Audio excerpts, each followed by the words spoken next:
Oui, je vais assister au match Manchester City face au Real Madrid à l'Etihad Stadium. Oui, j'ai eu l'accréditation, ça fait plaisir. Ça va être ma première. N'hésitez pas à me dire en commentaire si vous voulez que je vous fasse un vlog, mais je pense que je vais faire un vlog. Et je tiens quand même, dès le début, à remercier monsieur Pablo Galigo et l'équipe Journal du Real, parce que c'est grâce à eux que je vais pouvoir partir à l'Etihad Stadium. Salut les fumiers, j'espère que vous allez bien. Aujourd'hui, je suis frustré. Oui, c'était un match frustrant. Le derby madrilène. Real Madrid face à l'Atlético. Score final 1-1. Et franchement, je me dis qu'il y avait de la place. Il y avait de la place. Parce que cet Atlético-là, franchement, honnêtement, a rien montré de transcendant. Nous a pas acculé. Nous a pas du tout fait peur. Penalty un peu douteux. Donc oui, aujourd'hui les amis, je suis frustré. Mais juste avant d'en parler, n'oubliez pas, comme d'habitude, n'hésitez pas à vous abonner, à me donner de la force, à laisser un petit like et un petit commentaire. Et on va en parler tout de suite les amis. Let's go. Bon les amis, aujourd'hui, autant se dire, il y avait de la place. Aujourd'hui, il y avait de la place parce que moi, je m'attendais à un Atlético qui allait t'acculer, qui allait te presser, qui allait vraiment mettre de l'intensité, qui allait mettre des coups. Enfin, toutes ces choses-là qu'on a l'habitude de voir de l'Atlético. Et là, aujourd'hui, moi, j'ai trouvé un Atlético très rondondant, un peu amorphe. Vous savez, cet Atlético-là qui n'arrive pas à gérer le tempo, même en étant bas sur le terrain. D'habitude, quand l'Atlético joue très bas, ils ont cette capacité-là à contre-attaquer et à te piquer, à te faire mal. Mais là, moi, de ce que j'ai vu de ce match-là, pendant les 90 minutes, l'Atlético, ils n'auraient rien fait d'exceptionnel. Alors, je ne vais pas dire qu'ils n'ont pas eu d'occasion, parce qu'en réalité, ouais, ils en ont eu une ou deux. Mais je veux dire, un truc où tu te dis, ah ouais, non, là, ils auraient pu te tuer. Franchement, je ne me rappelle pas. Je ne me rappelle pas. Faudrait me le dire en commentaire s'il y a eu un petit moment où ils auraient pu nous faire mal. Mais moi, je ne l'ai pas ressenti comme ça. Parce que, autant se dire que pendant toute la première mi-temps, l'Atlético, il se gérait. Comme le Real Madrid d'ailleurs. Le Real Madrid, l'Atlético se gérait. J'ai l'impression qu'ils se regardaient un peu. Il se jaugeait et j'ai pas senti deux équipes vouloir mettre le pied en avant. Alors le Real Madrid avait la possession de balle et ça, il n'y a pas de problème, il faut le dire. Mais hormis ça, j'ai trouvé une équipe du Real Madrid, voilà, très coussi coussa.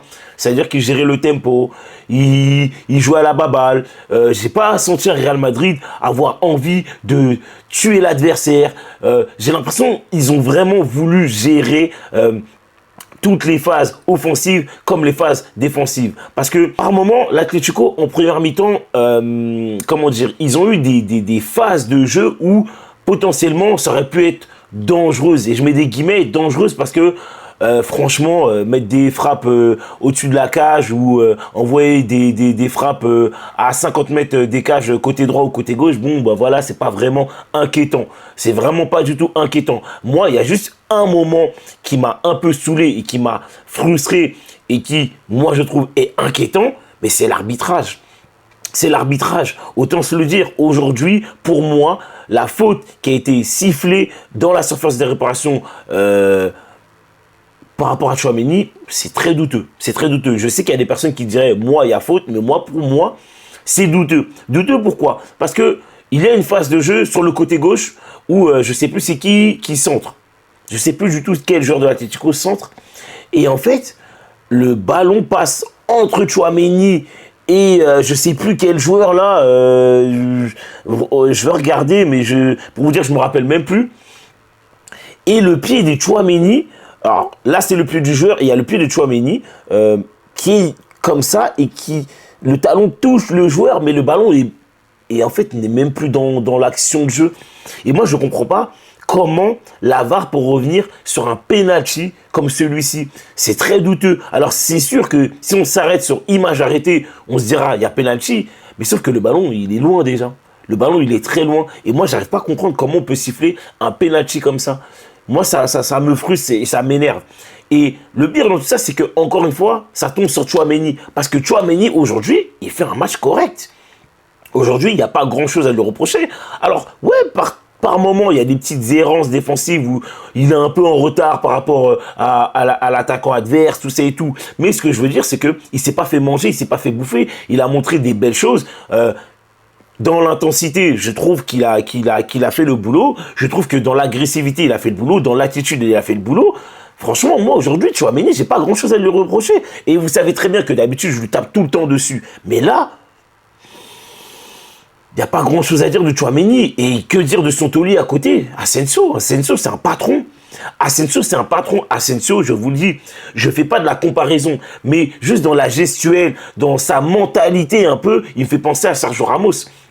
Il a été incroyable aujourd'hui. Il a été incroyable. Il a montré du caractère. Il a montré vraiment des choses où je me dis, ah ouais, les gars, il faut lui donner la chance. Aujourd'hui, Carlo Ancelotti, il n'a plus le droit de le mettre sur le banc ce jour-là. Pour moi, ce serait indécent de le mettre sur le banc. Il est vraiment trop bon. L'Atlético n'ont rien montré d'exceptionnel. Ils n'ont rien montré d'exceptionnel. Il y avait la place, les amis. Il y avait vraiment la place. Et surtout, quand tu vois la deuxième mi-temps, comment tu démarres tambour battant. Franchement, les gars, bien sûr que je suis frustré. Aujourd'hui, je suis frustré parce que aujourd'hui, tu as vu un Dani Ceballos, un Jude Bellingham, un Fede Valverde, un Rodrigo magnifique. Aujourd'hui, magnifique. Toutes les phases de jeu sur la première mi-temps et ensuite en début de deuxième mi-temps étaient sur le côté droit. Et qui est du côté droit? Lucas Vazquez, Rodrigo, Valverde. Aujourd'hui, les combinaisons qu'ils ont faites aujourd'hui, il faut le dire, c'était incroyable. Les 1-2, je prends, je donne, tu me la redonnes, c'était excellent. Les phases de jeu en triangle, c'était excellent. J'élimine un joueur, je te donne le ballon dans le demi-espace droit, c'était incroyable. C'était incroyable. Et le but, part sur la phase de jeu de Rodrigo. Alors certes, c'est pas Rodrigo qui donne la passe décisive, parce que Bellingham sera dans la surface de réparation, mais il faut le dire, aujourd'hui, Rodrigo, il était incroyable, tout comme Dani Ceballos et Bellingham avec Fede Valverde. C'était incroyable. Aujourd'hui, les gars à droite ont fait le boulot. Et même Lucas Vazquez sur les phases offensives, aujourd'hui, il m'a fait plaisir. Alors certes, défensivement, il a été coup-ci, coup-ça, un peu, il était un peu dans le dur, mais on sait très bien que c'est pas sa qualité première, mais il faut le dire aujourd'hui, les termes. Lucas Vazquez, offensivement, a montré des choses intéressantes, tout comme son compatriote de l'autre côté, Fran Garcia. Fran Garcia, aujourd'hui, il n'y a pas grand-chose à lui reprocher. Et je pense même que s'il part avec une passe décisive, on peut dire qu'il a fait un match excellent. Et c'est vraiment dommage qu'il n'ait pas apporté un tout petit peu plus sur les phases offensives. Parce que défensivement, je trouve qu'il a fait le boulot. Par moment, il s'est fait un petit peu manger, vite fait. Mais franchement, je pense que je peux le compter sur les bouts des doigts. C'était une ou deux fois, grand max. Aujourd'hui, il a montré un beau visage du Real Madrid. Et moi, ça me fait plaisir. Et que dire de Mbappé? Encore Mbappé, l'homme fort. Alors, certes, dans le contenu, il n'a pas été exceptionnel. Mais encore, il marque des buts. Et c'est important, il est toujours décisif en ce moment, dans les grands matchs. Et même si des fois, on ne gagne pas, mais il faut le dire, il marque. Et ça, c'est bien pour la confiance, en fait. C'est bien pour lui. Moi, je vous le dis, Mbappé, aujourd'hui, on ne peut pas lui reprocher grand-chose. Il a mis un but de neuf, en fait. Il a mis un but de raclot, en fait, un but de crevard, un but qu'il faut mettre, tout simplement. Il est là, le ballon, il traîne, pétard, but. Tout simplement, pétard, but.